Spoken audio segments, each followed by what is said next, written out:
Então, muito boa tarde, senhores. Meu nome é César Mello, eu sou jurista nível 3, especialista em direito público, e neste vídeo, que é uma pauta sugerida pelo senhor Heitor Prado Gomes, se você quiser sugerir uma pauta para que nós comentemos aqui, deem a nossa opinião de jurista nível 3, né? Acesse o site www.cesarmelo.com.br, lá tem o Sugira uma Pauta, lá você pode fazer a sua sugestão, né? E no vídeo de hoje nós vamos comentar, e o porte de facas, né? Facas. É ou não é crime, né? Já que a arma de fogo tá difícil, né? Quem não tem arma de fogo caça com tanto. Um tanto, né? Esse aqui é um tanto, que é uma mini katana, certo? A katana tá ali em cima, certo? Então, porte de facas é crime ou não é, né?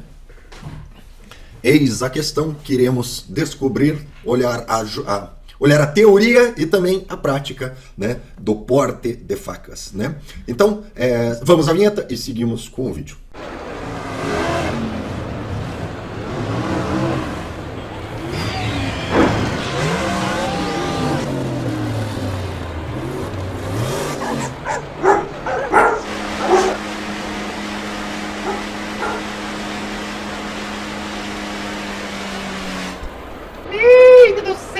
Pois bem, meus amigos, pois bem, aquela dúvida, né? No momento onde nem o porte de abacaxi não temos mais, né? Nos sobra para um mínimo de defesa fazer uso das lâminas, né?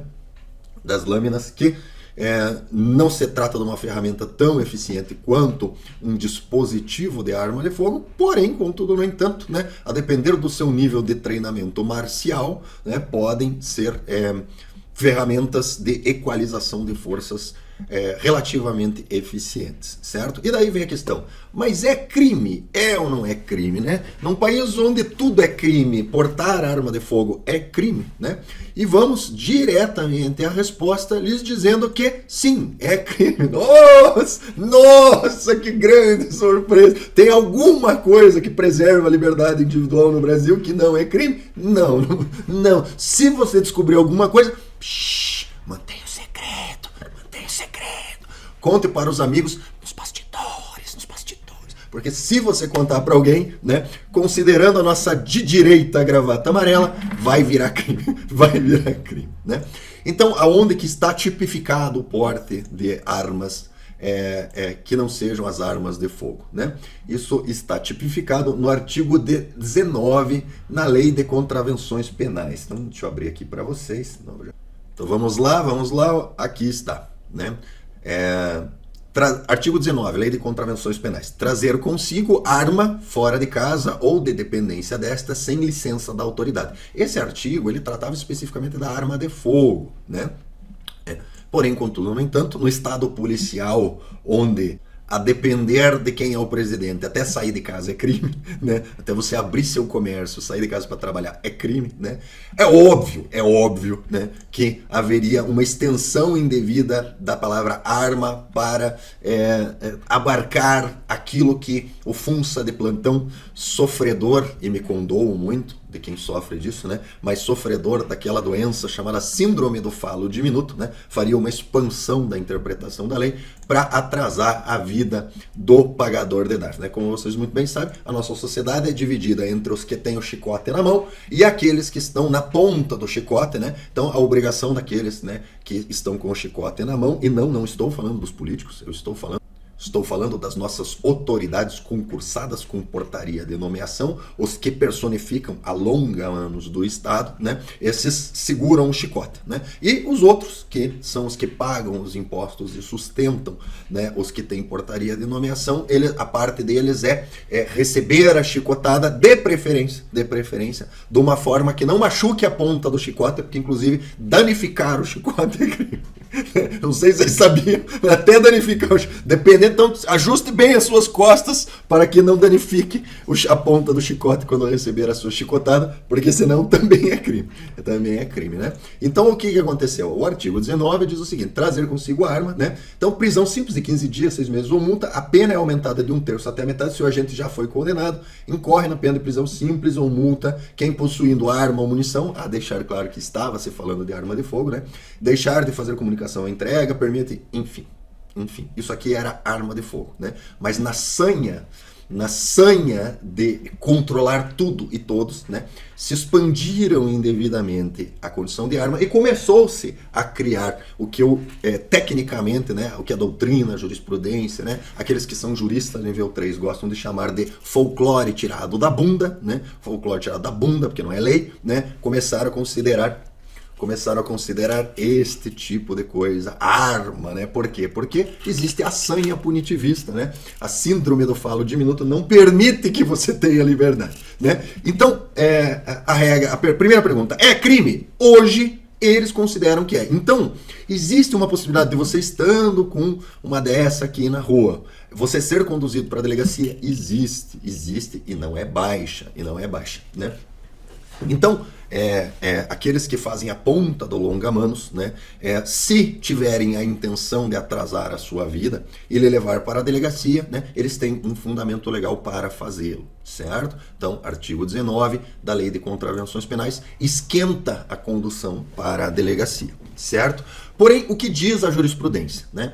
E que foi o pedido aqui da pessoa que sugeriu a pauta. César, nos diga se é crime e nos diga o que diz a jurisprudência. E o que diz a jurisprudência? A jurisprudência, né, por uma sorte do destino, ela considera que essa legislação ela não se aplica para a facas, né, armas brancas em geral, certo? Então, eu selecionei aqui jurisprudência do Distrito Federal, do Minas Gerais, de Santa Catarina e de São Paulo, certo? Então, começando aqui com a jurisprudência do Distrito Federal, diz o seguinte: penal, porte ilegal de arma branca, faca transportada na mochila para defesa pessoal, artigo 19 da Lei de Contravenções Penais, recepcionado pela Constituição, tipicidade da conduta, norma regulamentadora, desnecessidade, precedentes do Superior Tribunal de Justiça, termo de apreensão e fato da arma, potencial lesivo, materialidade e autoria demonstradas, destinação, circunstância de apreensão, condenação mantida. Então, no entendimento do TJ Distrito Federal,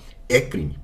É crime, né? E a tese levantada pela defesa, aqui no caso, que foram duas teses defensivas, que foi, primeira, o artigo 19 demanda que haja uma regulamentação posterior que diga o que é arma, né? Por quê? Porque aquilo tratava-se inicialmente de arma de fogo.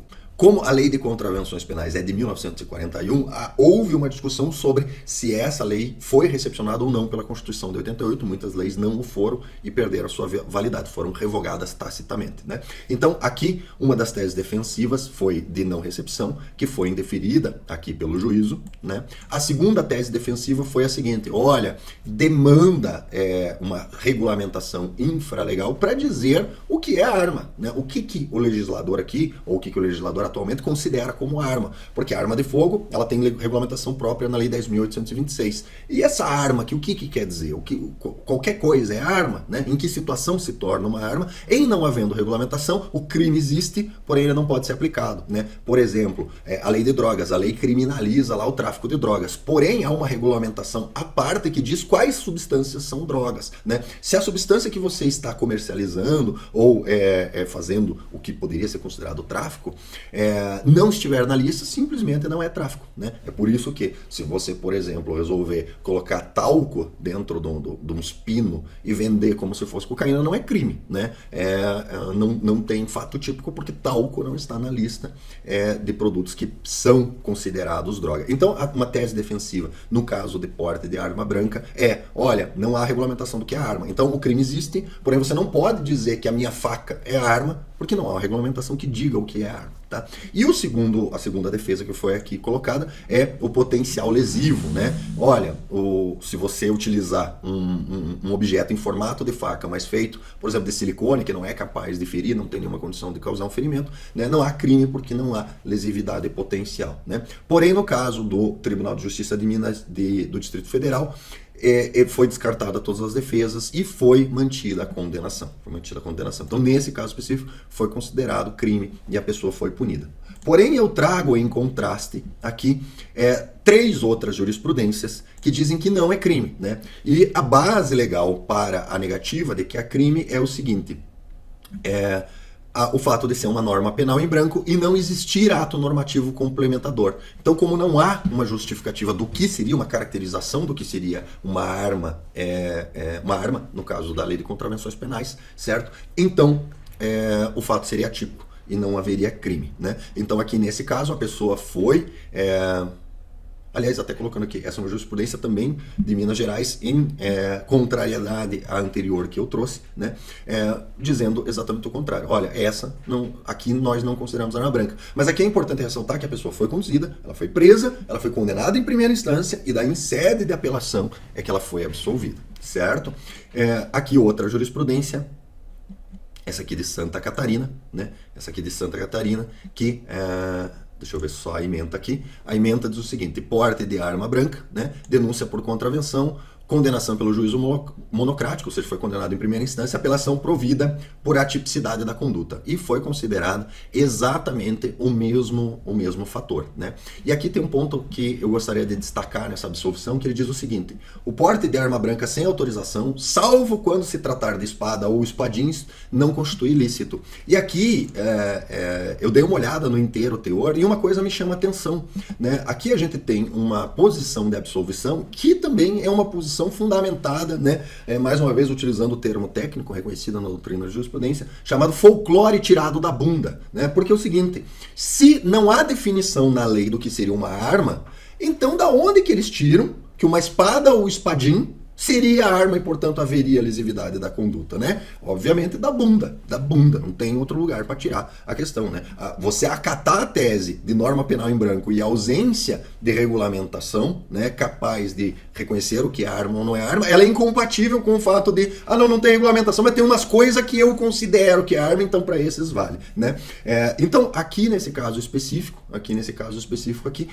nós temos a absolvição utilizando a teoria da norma penal em branco, só que você vê que vale, mas não vale, entendeu? Então, no caso específico dessa jurisprudência, talvez esta aqui, né, por conta do tamanho, né, por conta do excesso longitudinal, fosse considerado arma, mesmo utilizando a tese da norma penal em branco. Por quê? Porque é muito grande, então é considerado um espadinho, daí vale, né? Então, temos aqui uma questão bastante controversa de como que isso se aplicaria, né? E daí, por fim, trago aqui uma jurisprudência do TJ São Paulo, né, que diz aqui, e aqui em São Paulo nós temos a jurisprudência que ementa apelação, porte de arma branca, podão, né? Então, podão, acho que é um facão, né? Então acho que é até maior do que isso aqui, né? Ele foi absolvido por atipicidade da conduta, daí utilizando a mesma tese, né, de norma penal em branco, falta, e daí se aplicou mesmo se tratando de uma arma, mesmo se tratando de uma ferramenta com tamanho um pouco maior, né, se aplicou de forma irrestrita a tese da norma penal em branco, certo? Ótimo. Então, nós já entendemos a lei, já entendemos a jurisprudência, agora vamos para a prática, né? Qual que é a prática? A prática é a seguinte, pessoal. Tem muita, mas muita jurisprudência, algumas de condenação e algumas de absolvição em relação a porte de arma branca. A maioria é de absolvição, a minoria é de condenação, tá? O que isso quer dizer?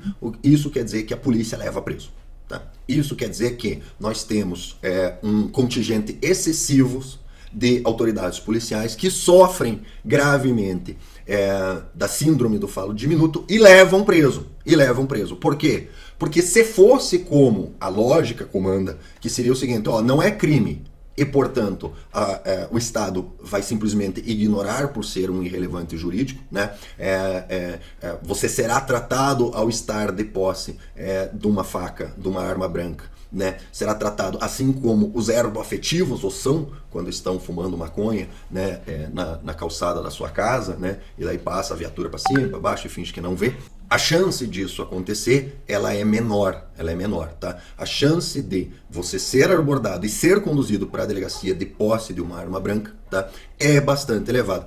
César, mas daí eu vou acabar sendo absolvido. Sim, há uma grande chance de, em sede de apelação, após ser condenado em primeira instância, ser absolvido. E mais, veja que se trata de um crime de pequeno potencial ofensivo. O fato de você ter várias e várias jurisprudências pelo Brasil inteiro absolvendo essas pessoas, significa que a grande maioria das pessoas, inclusive, fez transação penal sobre isso, porque é o tipo de crime que acaba se resolvendo lá no juizado com você fazendo transação penal e queimando, assim, a sua chance de fazer uma transação penal. Então, na prática, a recomendação do jurista nível 3. A recomendação do jurista nível 3 para porte de arma branca, certo? Já que você não pode ter uma arma de fogo, né? Para porte de arma branca. A minha recomendação é a seguinte. Primeiro, tá? Não existe parceiro do possuidor de arma branca, nem do portador de arma branca, certo? Lembre-se, a longa-manos do Estado, né? Ela está de posse de um chicote e o trabalho deles é te chicotear, tá? Entendam isso, pelo amor de Deus, tá? Não existe amigo do CAC, não existe parceiro do CAC, não existe parceiro do cidadão, não existe isso, tá? Quem está do lado do Estado, exercendo a atividade do Estado, quem tem portaria de nomeação, é longa-anos, tá? Que existe para te chicotear. Eles estão com o chicote na mão, o papel deles é chicotear, o seu é tomar chibatada quieto, tá? Então esqueçam isso, tá? Não existe parceria, né? Essa parceria nunca existiu. Não sei de onde vocês tiraram essa parceria. Dando continuidade. Então, essa parceria não existe, certo? Então entenda o seguinte, você acha importante portar uma lâmina para se defender numa sociedade onde você liga 190 e fica escutando musiquinha por vários minutos no telefone, certo? Musiquinha para ser atendido, imagina para chegar uma viatura, certo? Então, você acredita que você precisa portar uma arma de fogo para se defender. Ótimo, você está portando uma lâmina para se defender, entenda, na cabeça de quem segura o chicote, você é um criminoso e assim será tratado. Certo? Então entenda, não existe essa parceria, certo? Quem tem portaria de nomeação vai te tratar como criminoso, certo? Então, atente à seguinte regra. Quem não é abordado não comete crime. Vou repetir mais uma vez. Quem não é abordado não comete crime. E como é que você vai evitar de ser abordado? Você vai evitar de ser abordado não portando a porra de uma faca desse tamanho no meio da rua, certo? Como é que você vai fazer para não ser abordado? Então, a primeira coisa que você vai fazer é entender que essa parceria nunca existiu, tá? Em segundo lugar, você vai portar uma lâmina que lhe permita fazê-lo com a máxima discrição, né? Então, por exemplo, uma lâmina desta aqui, né? Que é muito útil, tá? Tem aqui um corte de cinto, tem aqui um quebrador de vidro, tá? E você facilmente consegue acioná-la, certo? E faz, basicamente, o mesmo trabalho que essa aqui, talvez até melhor, certo? Então, como que você vai portar a sua lâmina? Você vai entender que a parceria não existe, certo? E você vai portar a sua lâmina de forma discreta. Precisou, você fará o acionamento devido, fará o uso que será necessário, né? Vai lá, descasca a laranjinha, certo? Faz a sua alimentação e, posteriormente, guarda novamente a lâmina de forma discreta, evitando ao máximo a interação entre você, que é trouxa pagador de DARF, né, e aqueles que têm portaria de nomeação e, portanto, andam por aí com um chicote na mão buscando algum trouxa pagador de DARF para ser chicoteado. Beleza? Então, gente, para esse vídeo é isso. Fica aí as recomendações e como vocês vão fazer uso disso, etc, etc. Eu recomendo o canal do Núcleo da Arma, né, que pode lhes explicar de forma mais detalhada como se opera essa informação. Beleza? Então, gente, para esse vídeo é isso. Espero que curtam, compartilhem, se inscrevam no canal. Se você concorda com o que eu disse, por favor, deixe um comentário apenas para aumentar a interação no canal. Se você discorda, se você acha que eu estou criticando indevidamente, não sei o que, deixe seu comentário, né, indignado aí, por favor, né, dizendo que eu tenho inveja, essas coisas aí que vocês adoram dizer. Por favor, diga que eu estou errado. Eu lhe desafio a dizer que eu estou errado. Aliás, comprove que eu estou errado, né? Se eu estivesse errado, não havia tanta jurisprudência de absolvição por aí, beleza? Né? Porque eu lhe desafio. Que mal a sociedade eu causo portando ou isso, tá? E quais crimes você, no seu combate ao crime, você conseguiu evitar levando quem porta isso ou isso pra cadeia, tá? Fica aí o desafio nos comentários. Então, gente, para esse vídeo é isso. Até o próximo vídeo. Um abraço e até a próxima.